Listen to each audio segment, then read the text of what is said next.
Halo guys, baiklah di video kali ini kami akan menjelaskan mengenai lembaga keuangan syariah. Yuk kita simak baik-baik videonya.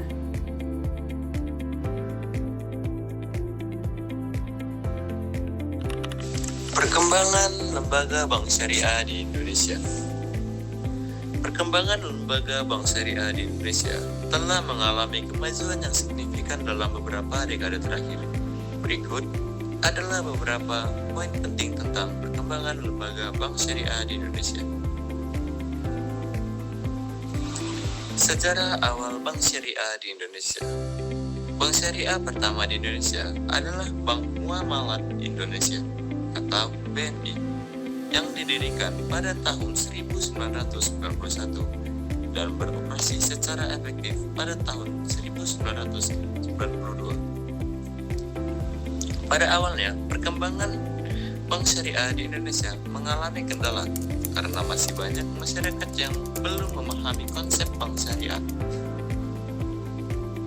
Perkembangan bank syariah saat ini terdapat 13 bank umum syariah, 21 usaha syariah, dan 168 bank pembiayaan rakyat syariah. Total aset bank syariah di Indonesia mencapai 423.944 miliar. Data April 2018.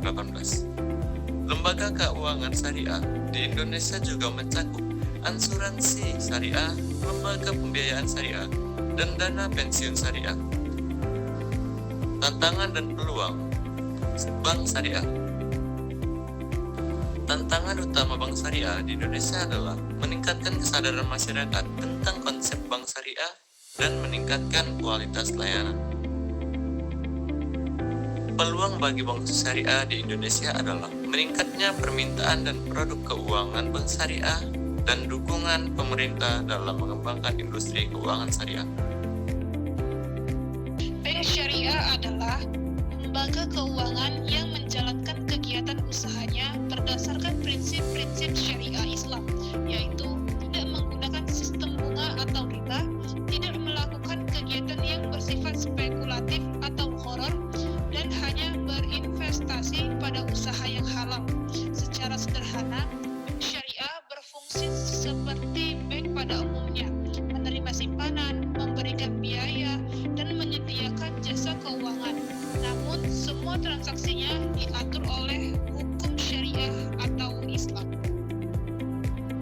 Ciri-ciri utama bank syariah. 1.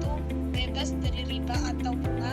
Yang kedua, adanya sistem bagi hasil atau mudharabah musyawarah. Yang ketiga, transaksi berbasis aset real. Yang keempat, keadilan dan transparansi. Yang kelima, diawasi oleh Dewan Pengawasan Syariah atau DPS. Jadi, bank syariah adalah bank yang beroperasi sesuai ajaran Islam dengan tujuan tidak hanya mencari keuntungan, tetapi juga mencapai keadilan, keseimbangan, dan kemaslahatan bagi umat. Baitul Mal secara bahasa berarti rumah atau harta. Secara istilah, Baitul Mal adalah lembaga keuangan Islam yang bertugas mengelola dan menyalurkan harta umat untuk kepentingan masyarakat sesuai dengan hukum Islam. Pada masa Khalifah Umar bin Khattab, Baitul Mal digunakan untuk mengatur pendapatan dan pengeluaran negara Islam, termasuk zakat, infak, sedekah, ghanimah atau harta rampasan perang, dan pajak kharaj jizyah.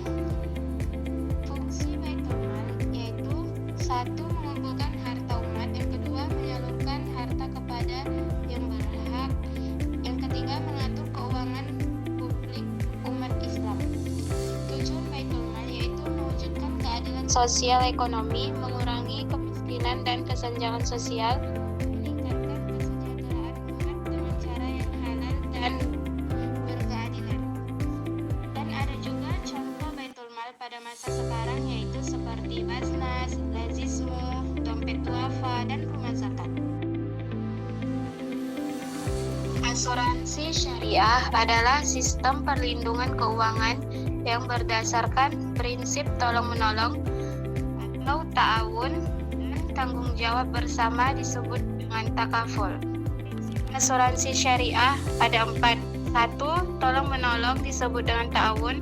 Yang kedua, tidak ada riba disebut dengan bunga. Yang ketiga, keadilan dan transparansi. Yang keempat, syariah. Asuransi syariah berdasarkan pada prinsip tolong-menolong dalam kebaikan, sebagaimana firman Allah dalam surah Al-Maidah ayat 2, yaitu tolong-menolonglah kamu dalam mengerjakan kebajikan dan takwa, dan jangan tolong-menolong dalam berbuat dosa dan permusuhan. Nah, itu dia materi yang telah kami sampaikan mengenai lembaga keuangan syariah. Terima kasih telah menyaksikan videonya. See you next time. Bye-bye.